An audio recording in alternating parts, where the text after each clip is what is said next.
Hey, beautiful friends. If you are seeing this, I am super excited to share with you about a personal apocalypse that I have gone through 9 years ago and also last year into this year. I want to define the word apocalypse for you, though. An apocalypse just means a lifting of the veil, as opposed to the end of the world. Do you remember back in 2012 where it was the end of the Mayan calendar and everyone was like, oh my gosh, it's the end of the world?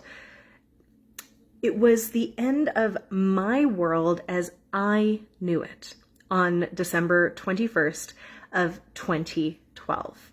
And it shifted me into a completely new reality that day.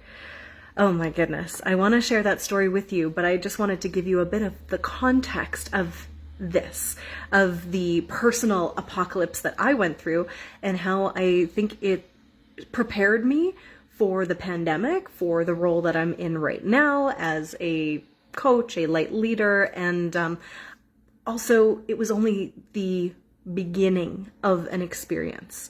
So if an apocalypse is not truly the end of the world, but rather a lifting of the veil, an unveiling, it's the end of the world as you knew it, because everything does wind up changing. It's just not the literal like death and destruction and fire and brimstone book of Revelations end of the world.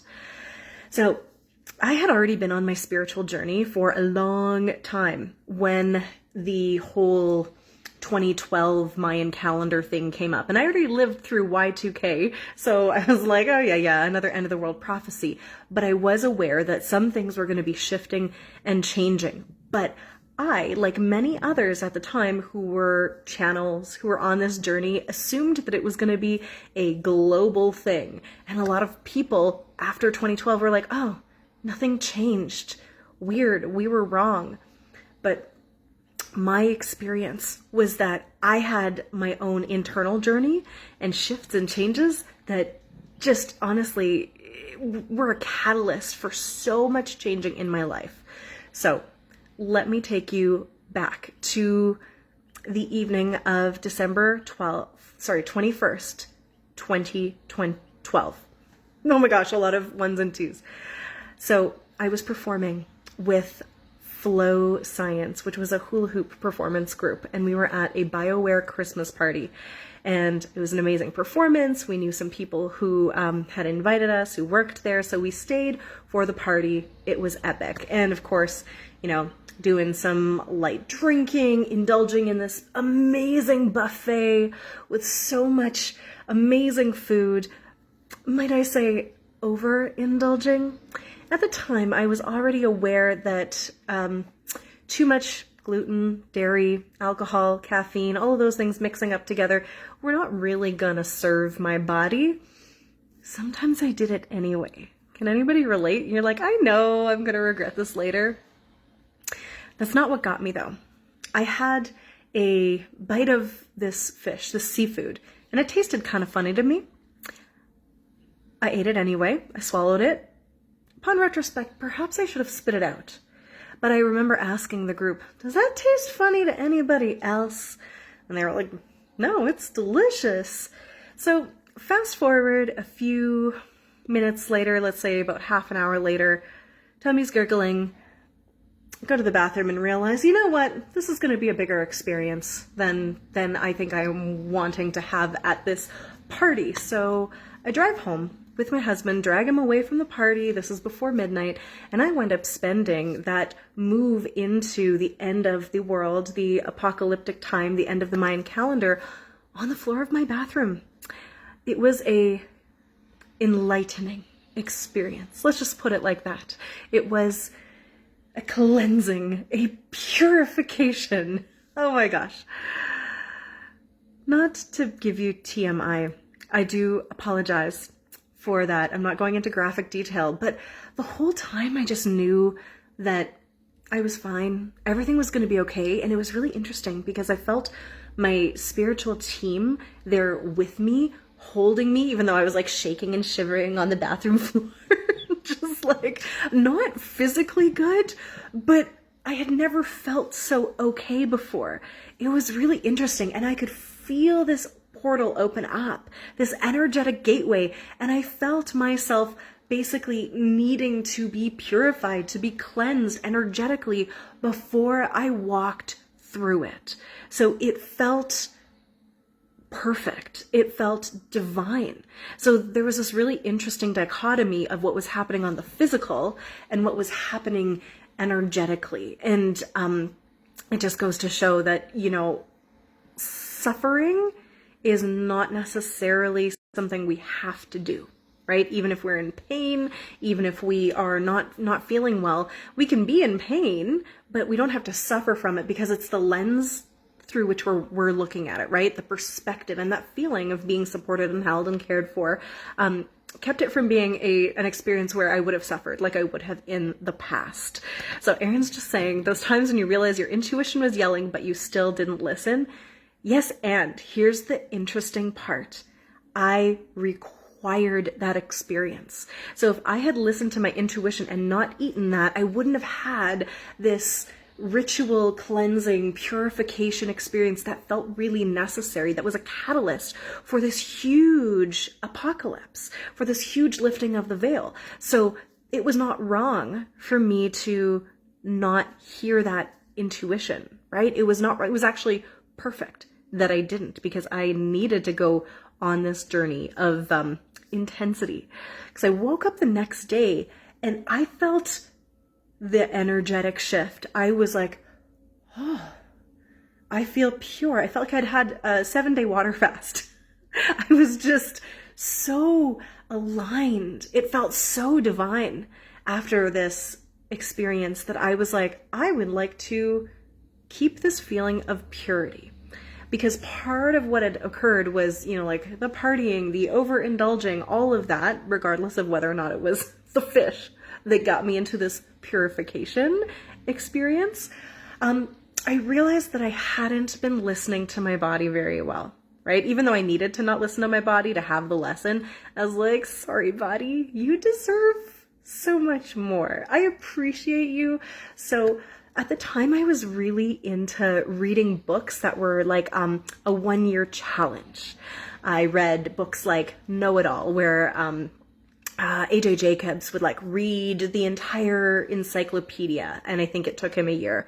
That was his goal. I read others like a year of saying yes. I can't remember the other ones, but this was over a decade ago, or 9 years ago. I can do the math. It was a decade ago. I loved those books with the 1-year challenge. So I was inspired, and I decided to make a year of listening to my body. I was going to just do that all year. Before I would do anything, eat anything, I would check in to my body, which I already knew held profound wisdom. And so I began this journey, and I decided, hey, why don't I blog about it? I had a blog at the time already called Dancing into Being, and I just decided to start recording my journey into radical self-care is what it felt like. Radical, I thought, because it was like revolutionary. It was really out there. It was way beyond my realm of comfort and experience and beyond what I had been taught. I thought it was almost like subversive, because we are so programmed to listen to outside authority, to give up our own internal authority and listen to our parents, our teachers, the government. We're trained from a very, very young age to listen to those outside of ourselves and give away our power, right?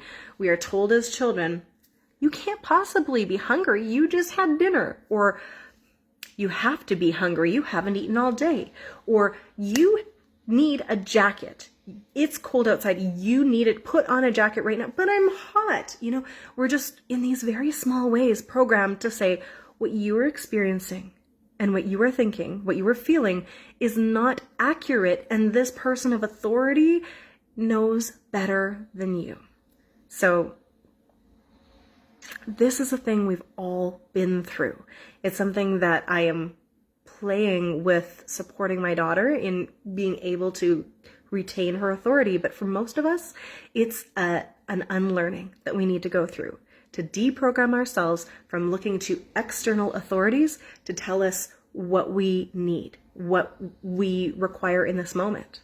But we're all actually the best authority for our bodies, for our experience, and the body itself has so much wisdom, but we don't always learn how to listen to it. And if we haven't been in the practice of it, we need to do that in order to get better, right? It requires practice, especially if you've had a lifetime where you've had traumas and it might be difficult to even be in the body, right?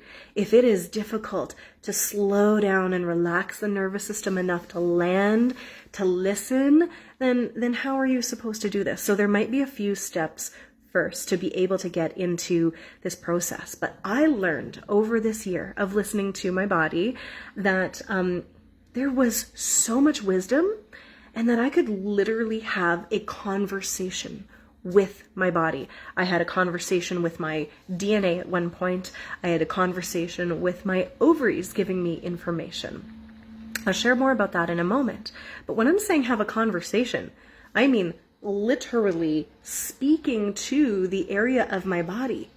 And because at this time I had already practiced meditation for enough years to be able to quiet my mind to listen, and I also had some psychic abilities that were already on, clairaudience, clairvoyance, claircognizance, etc., clairsentience, I was able to literally hear my body speak back to me.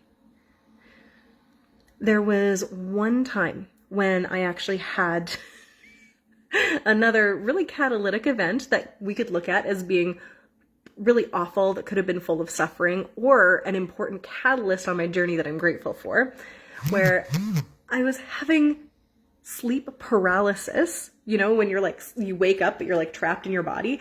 And at the same time, I had this really sharp pain in my ovary, like really, really bad. It turns out that it was a cyst that was rupturing, but I couldn't do anything about it because I was paralyzed. And in my head, I'm like screaming for my husband to wake me up. My boyfriend at the time, ex, I don't know. No, not ex. Married him. He was my fiance at the time. That's what I'm looking for, I believe. Or maybe I've been married for longer. That's a point that really doesn't matter. I've been with my husband for 13, 14 years now, so it's getting up there.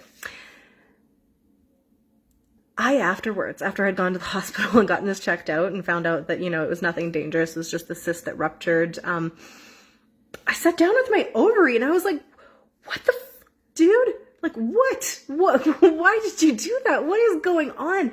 And I literally had a voice come through that was from my ovary, and my psychic senses, my intuition, was able to translate these words.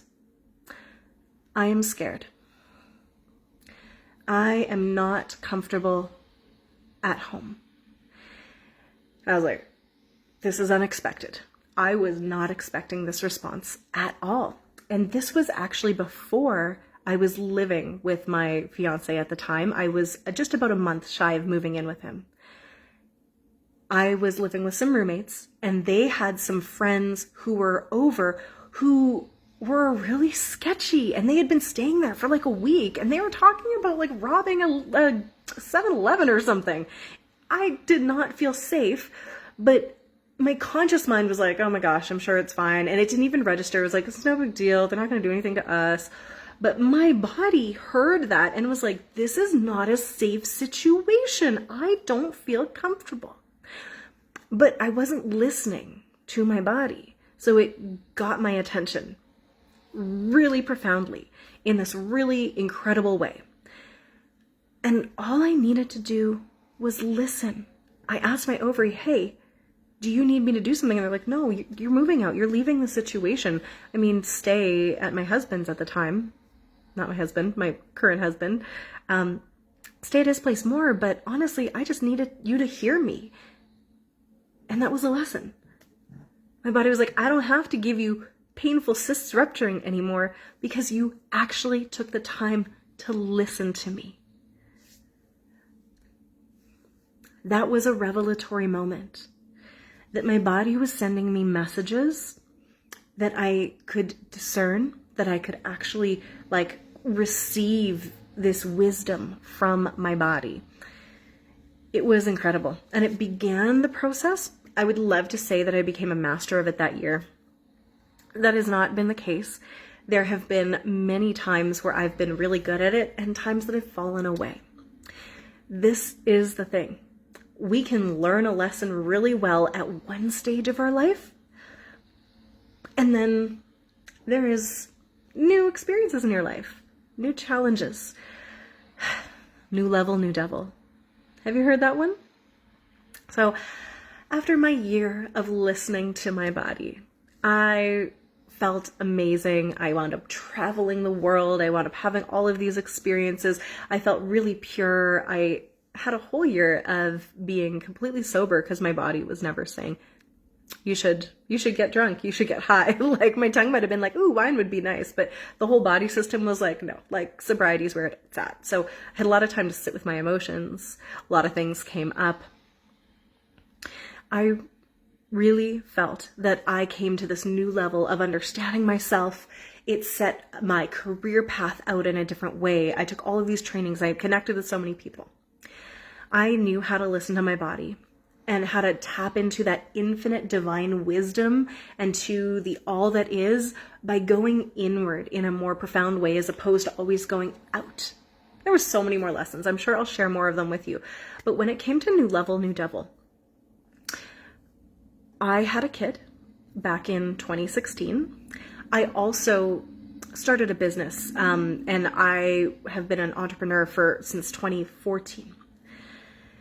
I had less time when I had a kid and when I had a business than I did prior to that in 2013. So the massive amounts of time for self-care and listening to self and enjoying myself and my company and taking good care of myself, eating properly, dancing, meditating, breathing, doing all of that became so much more difficult.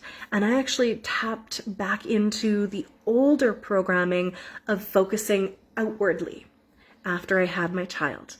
I was busy building my business. I was busy working. I was busy parenting. My husband at the time also became ill. My sister was ill. There was a lot of outside pressure. And I remember going to a workshop called Belief Repatterning, Flip Your Switch with Suze Casey. And there was an invitation that Suze made to put the first 10 minutes of your day and just do something for you. Like put yourself first in those 10 minutes. And to me now, I'm like, that's such a great idea. Heck, you should do longer than that. But me at that time, maybe 2017, 2018, I got offended. I was like, I can't take 10 minutes for myself. 10 minutes? I have a child. I have a business. I'm so busy. I have all of these. I can't possibly put myself first for 10 minutes. You don't understand. Okay, so obviously this was all lies. I maybe couldn't the first 10 minutes of the day, but I could certainly find 10 minutes to fill myself up at some point in my day. But I had plugged back in so hard to that program of everything else first that it just was too maybe painful to look at.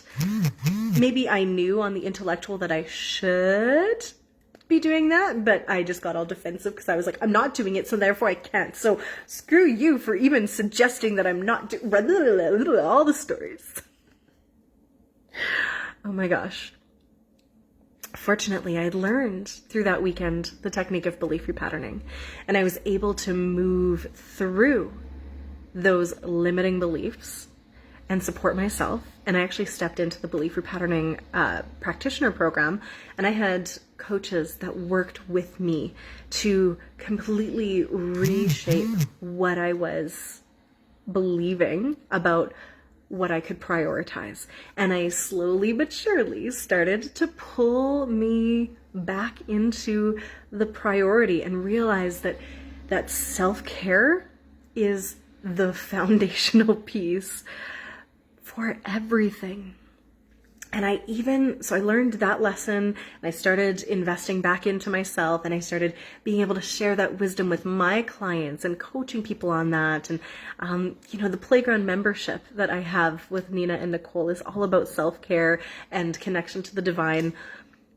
When the pandemic began and everybody else had this like shut down, get internal time, for me, I didn't go into that because it was go time for me. I was preparing to move my business from in-person teaching dance to online. And I was like, this is the time. And I just went full tilt, balls to the wall.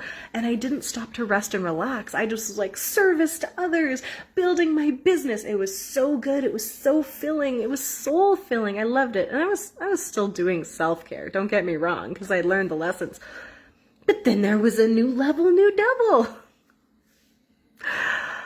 A new level, new devil of now being an online digital business owner who wasn't just showing up in person and teaching workshops and then going home, but rather an entrepreneur and a coach and a facilitator and a healer who was holding space for massive amounts of people. My self-care needs increased, as I think everybody's did, because of the global situation and the energy, right? Self-care no longer became optional. It was like, this is mandatory to keep yourself afloat. But I didn't up my game, which I needed to. And I started to get burnt out and crispy after so much time staying at my baseline of self-care without amping it up when I was amping up the voltage of everything else. There was an imbalance. And so in November, December, January, coming all the way up to this year, I was like, okay, I feel it now. I feel it. I have to not just get back to me, not do the things that I used to do, but to actually level it up yet again, like massively. And my cup had gotten kind of depleted from the everything that has been happening and transpiring now, the isolation, the lack of the ability to go on, like retreats and travel and fill myself up like I normally did, to go and dance, like all of those things that I used to do were taken away from me. So I had to find new ways. And what I had been doing was great, but it was just not enough to get to that overflowing place. I am so proud of myself because I recently let a lot of work just kind of settle and let go, and I just didn't fill the space. My income took a hit, but I was like, you know what? I have to trust that it is time for me to refill me, to really do even more radical self-care to get back to that place of overflowing. I worked with healers and coaches. I did a meditation challenge course experience, Mastering Silence, from Masters of the Void with Jason Estes, which up until the last week, I just finished yesterday, it was like 5 hours of meditation a day. So like super self-care. Before Christmas, I also realized that I had been meaning to start dancing again, and it's not as much fun by myself, but I found or remembered a way that made it fun. So I started dancing again every day for at least half an hour to an hour with the Fitness Marshal online, because the videos are something I can do and really get into alone at home. And so I was doing like 2, 3, 4, 5, 6 hours of practices focusing on me for the last few weeks. Let me tell you, that did the trick. I feel so renewed, so revitalized, basically reborn. And it was an incredible process. And I realize I have a bunch of privilege in that I was able to take that time for myself. But I also need to congratulate and celebrate myself, because there was a point of time in my life where I felt I couldn't take 10 minutes. And I had to shift the beliefs. And I actually transformed my life with my intention and with taking the aligned action steps to be able to create an online business where I have that flexibility, where I could take that time for myself. So I wasn't able to just do it overnight. This has been the culmination of a 9-year cycle. And it feels like I really finally have created this embodied wisdom where I understand and now want to take care of myself at that even deeper level, instead of doing just the bare minimum. if that makes sense, or doing it just when I felt like it, realizing that it is the foundation for everything that I want to build, and it gets to be the most important thing. And I feel like I've learned that lesson over and over and over again. And that's okay. I think I mentioned yesterday how there can be this upward spiral of learning, right? And if there's an important lesson in our life, we're going to like bump up against it again and again and again and be like, oh, I thought I learned this already. What is wrong with me? There's nothing wrong with you. There's nothing wrong with me. You're not broken. What's happening is that you are learning the lesson from the new level of perspective, from the new frequency, from the new amount of experiences that you hold. So it's a good thing. If something keeps coming up, it's probably just one of the things that you're here to teach and learn and embody at this deeper and deeper and deeper level. Am I thinking that, oh yeah, I've learned this lesson and that's it?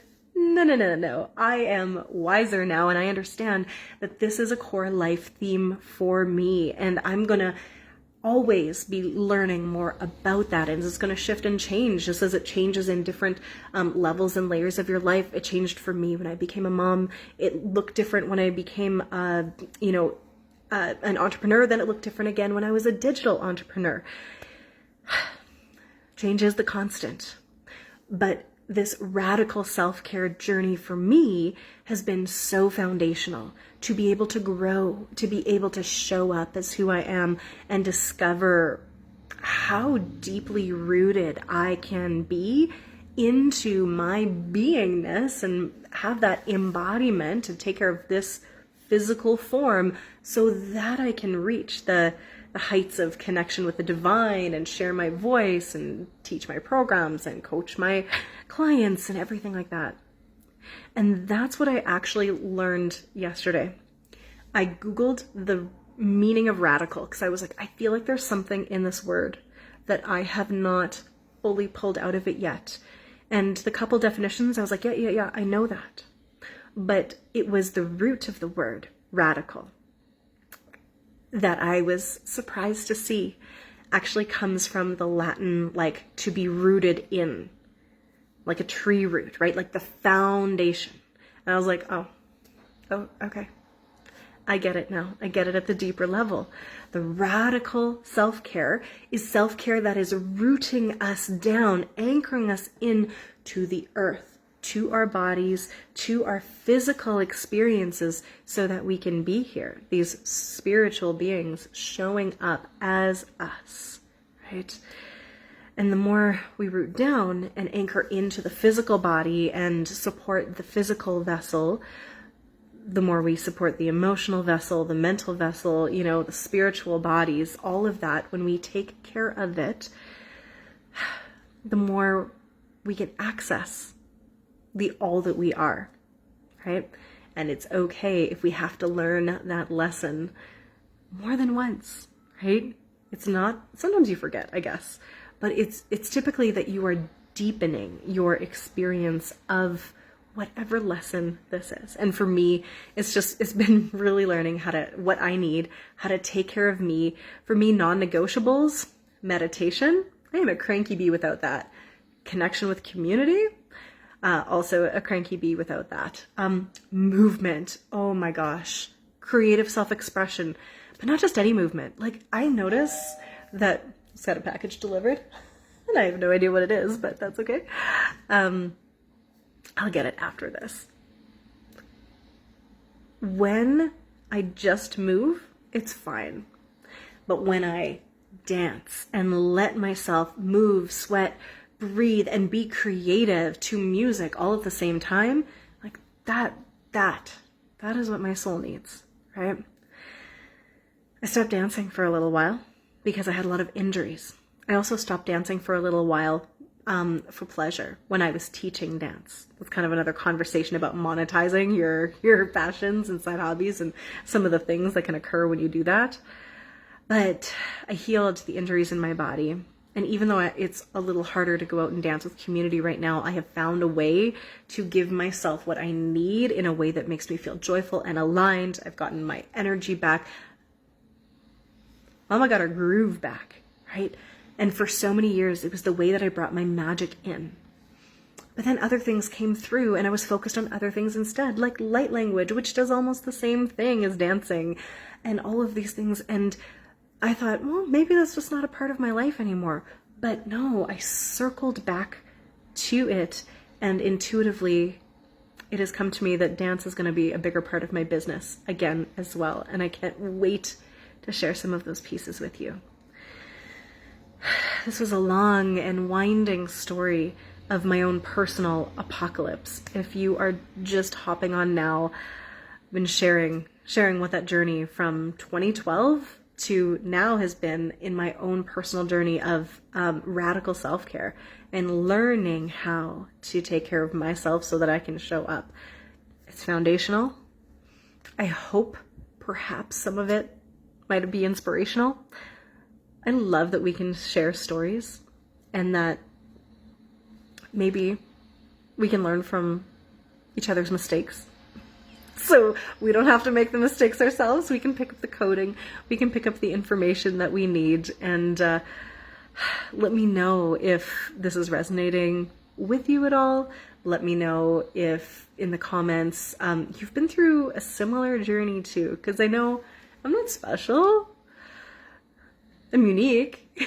I'm not so special that it's like only me going through this apocalypse. I'm sure if you're watching this, there was pieces in it for you too. So let me know, even if you're on the replay. This is fun. Day 2 of my 365 live journey. I really, truly enjoy speaking with you. I'm sending you so much love. Thank you for being you. And I want to offer you the invitation. Like, how can you take an opportunity to listen to your body today? Let me know in the comments. And I will see you again tomorrow, loves.